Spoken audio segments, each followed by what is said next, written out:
Milk is considered as a superfood with lots of calcium, protein and lot of vitamin minerals, which is very crucial for our overall body development. However, since last few years ऐसे बहुत सारे research पाए गए हैं जिसमें पता चला है कि milk and other dairy product से बहुत सारे health issues and side effects भी वहां पे हो रहे हैं. So what is the truth? सच्चाई क्या है?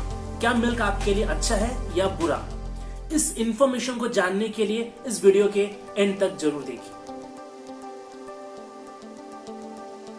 So welcome to my channel guys. This is your coach Amit Mishra here. Today we are discussing the dark truth and the reality about the milk.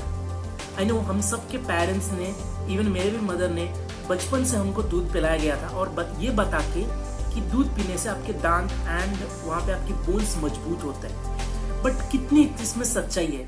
क्या सही में milk advantage रहता है या it is more dangerous to our health?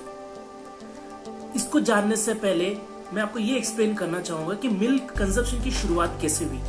10,000 years before, जब agriculture सबसे ज्यादा all over world booming में था, every family used to have their own cow, own cattle at their home, right?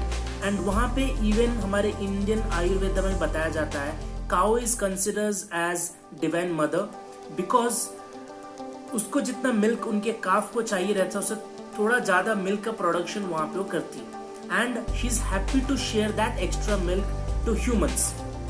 Ayurveda के हिसाब से consumption of milk, cow milk especially, उसको boil करके उबाल के गर्म करके आप बिना कोई शक्कर, बिना कोई इंग्रेडिएंट के जब आप कंज्यूम करते हैं, it is very good for your health. And on top of that, milk should not be consumed with any kind of unfavorable food item because it makes toxins in your body.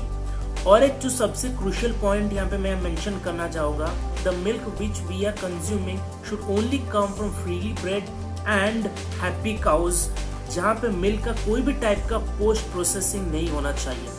Then only it is beneficial for us and it is beneficial for humans. दो word थे इसमें, freely bred and happy cows, right? So ये सब जो आयुर्वेद वहां पे बताया जाता है कि मिल्क कंजप्शन वहां पे अच्छा होता है.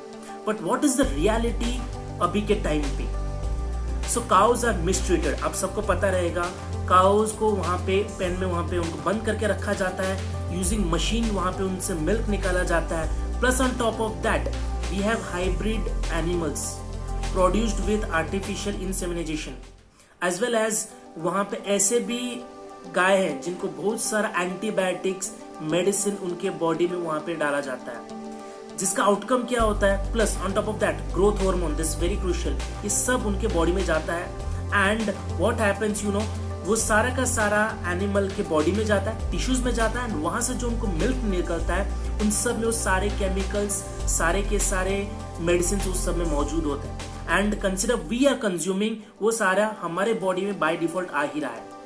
एंड जैसे मैंने एक वर्ड पहले यूज किया था, हैप्पी काउज. द काउ जो अभी है, दे आर नॉट हैप्पी. जब आप ही सोचिए, आपको किसी रूम में बंद करके रखा जाता है एंड जबरदस्ती उनसे मिल्क वहां पे निकाला, do you think they are happy? One more fact I would like to share, जब काफ पैदा होता है, मिल्क प्रोडक्शन का टाइम होता है, वहां पे जब हार्मोन्स, ग्रोथ हार्मोन डाले जाते हैं so that the milk production increases during that phase. Milk निकलने के स्पेसिफिक टाइम होता है, जब काफ पैदा होता है तभी एक गाय से दूध वहां पे पाया जाता है. But because of artificial insemination, एक काउ को एवरी ईयर उनको प्रेग्नेंट वहां पे रखा जाता है, which is not healthy for them and neither for us.